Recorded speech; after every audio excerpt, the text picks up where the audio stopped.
बिहार में नई सरकार के गठन की कवायद तेज हो गई है। सीएम नीतीश ने जेडीयू नेताओं के तो बता दें कि सीएम नीतीश ने जेडीयू नेताओं के साथ बैठक की है, जिसमें नई सरकार की रूपरेखा पर चर्चा की गई। वहीं सीएम आवास के सामान की शिफ्टिंग भी शुरू हो गई है, लेकिन अगला मुख्यमंत्री कौन होगा, इस पर अब तक सस्पेंस बरकरार है।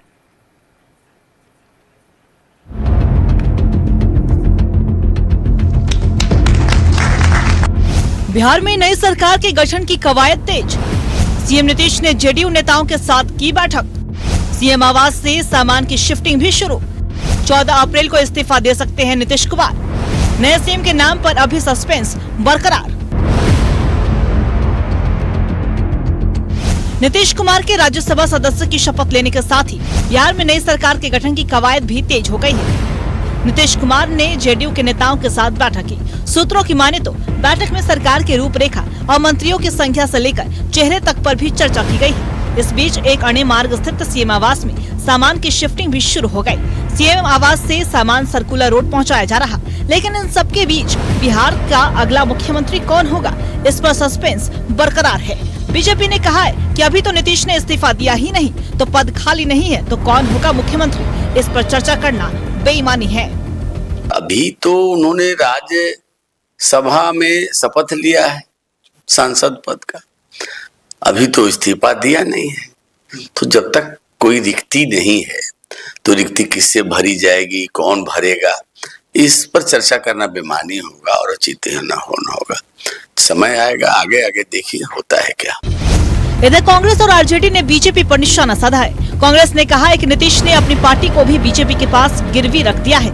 ऐसे में कौन बनेगा मुख्यमंत्री और कौन होगा उप मुख्यमंत्री, ये सब कुछ बीजेपी को ही तय करना है। जबकि आरजेडी ने बीजेपी पर नीतीश को साइडलाइन करने का आरोप लगाया। भारतीय जनता पार्टी ने पूरी तरीके से बिहार की राजनीति को हाईजैक कर लिया है और कहीं ना कहीं अब नीतीश कुमार जी ने भारतीय जनता पार्टी को ये पूरी छूट दे रखी है कि कौन मंत्री होगा, कौन मुख्यमंत्री होगा, कौन उप मुख्यमंत्री होगा। उन्होंने अपने कार्यकर्ताओं, अपने नेताओं और अपने पार्टी के भविष्य को भी भारतीय जनता पार्टी के हाथों में गिरवी रख दिया है। तो अब भारतीय जनता पार्टी के हाथ में सारी शक्तियां हैं। पहले से ही चुनाव के समय भी हमारे नेता आदरणीय तेजस्वी प्रसाद यादव जी कहते थे कि भारतीय जनता पार्टी कहीं न कहीं नीतीश कुमार को साइडलाइन रखा है। निश्चित रूप से चुनाव के बाद मैंडेट 5 साल के लिए लोग दिया जनता ने, उसको बीच ही 2-4 महीना के अंदर ही नीतीश कुमार को साइडलाइन कर दिया। 14 अप्रैल को नीतीश कुमार सीएम पद से इस्तीफा दे सकते हैं, जिसके बाद नई सरकार का शपथ ग्रहण होगा। अगला मुख्यमंत्री बीजेपी का होगा। सूत्रों की माने तो बीजेपी का केंद्रीय नेतृत्व सीएम के नाम पर अंतिम फैसला लेगा। न्यूज़ 11 भारत के लिए पटना से अभिषेक की रिपोर्ट।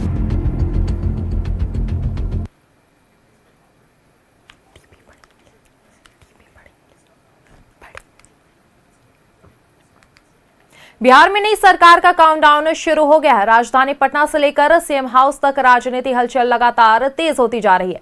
सूत्रों की माने तो 15 अप्रैल को राज्य में नई सरकार के गठन की पूरी संभावना बन चुकी है। इसी खबर पर अधिक जानकारी के साथ हमारे सहयोगी अश्मित हमारे साथ जुड़ गए हैं। जी अश्मित, जहां बिहार में लगातार जो है सियासी हलचल देखने को मिल रही है, तो अब नई सरकार का जो काउंटडाउन शुरू हो चुका है और अब जो है सियासी गलियारों में हलचल और भी तेज हो गई है। बैठकों का दौर लगातार जारी है, एनडीए की बैठक बुलाई जा रही है, जहां हाई लेवल मीटिंग की जा रही है। तो क्या कुछ लगता है ऐसे में, क्या कुछ बिहार में तस्वीरें देखने को मिल रही है और क्या कुछ इसे लेकर अपडेट्स है?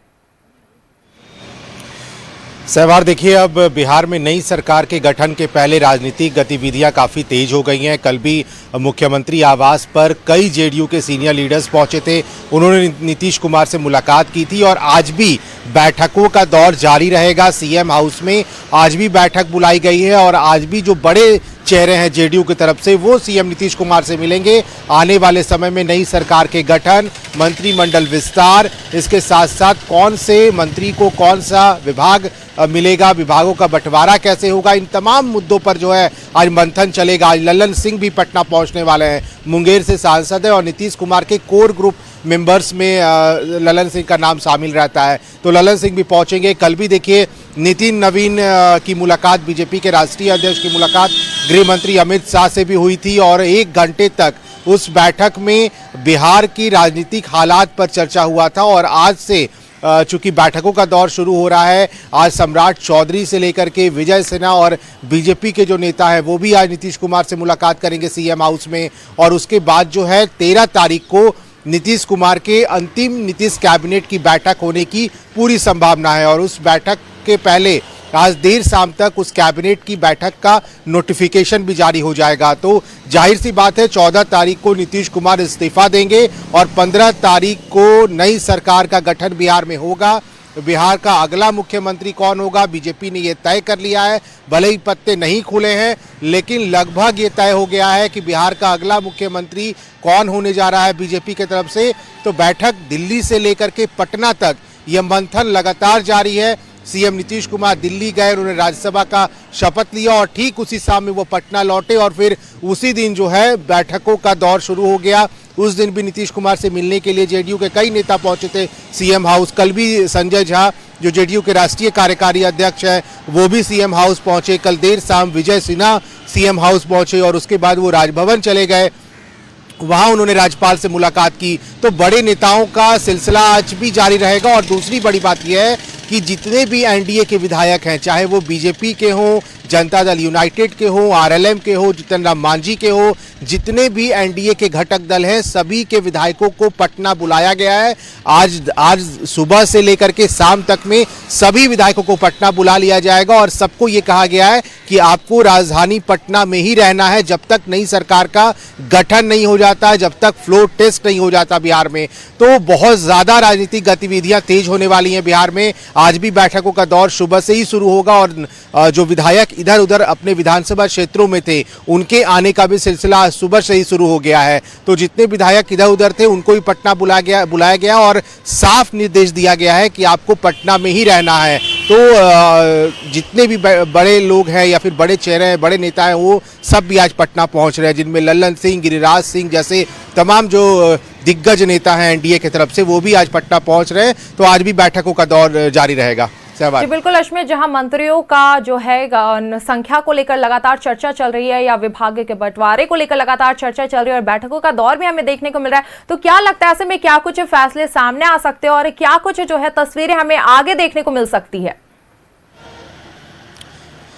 देखिए, जनता दल यूनाइटेड की तरफ से अभी जो विभाग जेडीयू के पास है उसमें कुछ बदलाव हो सकते हैं। इसके साथ साथ स्पीकर का जो अभी भारतीय जनता पार्टी के पास है, प्रेम कुमार विधानसभा अध्यक्ष हैं, वहां भी बदलाव होने की संभावना है। और कुछ ऐसे चेहरे हैं जिनको रिपीट करने वाली है इस बार फिर से नई सरकार के गठन में। बीजेपी भी रिपीट करेगी उन चेहरों को, जनता दल यूनाइटेड भी रिपीट करेगी चेहरों को, क्योंकि जेडीयू की तरफ से 3-4 मंत्री ऐसे हैं जिनको विभाग मिलना ही मिलना है। जैसे अशोक चौधरी हैं, विजय चौधरी हैं, इसके साथ साथ लेसी सिंह जो बिहार सरकार में मंत्री हैं। तो ऐसे चेहरों को फिर से जेडीयू रिपीट करेगी। हाँ, दूसरी बड़ी बात यह है कि कौन होगा डिप्टी सीएम।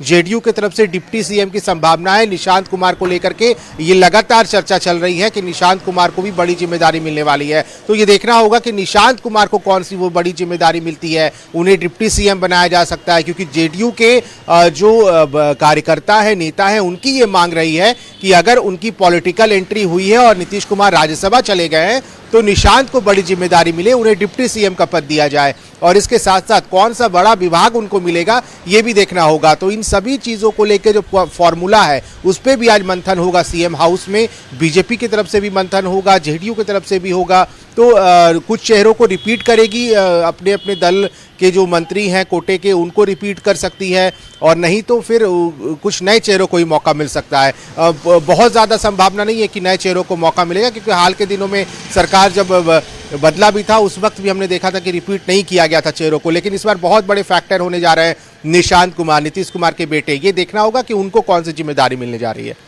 जी बिल्कुल अश्विन, चलिए नजर बनाए रखेंगे। जहां बिहार में लगातार सियासी हलचल देखने को मिल रहा है, तो अब देखना है कि आगे क्या कुछ तस्वीरें हमें सामने से देखने को मिलती है। फिलहाल हमारे साथ जुड़ने के लिए और ये जानकारी साझा करने के लिए बहुत बहुत शुक्रिया।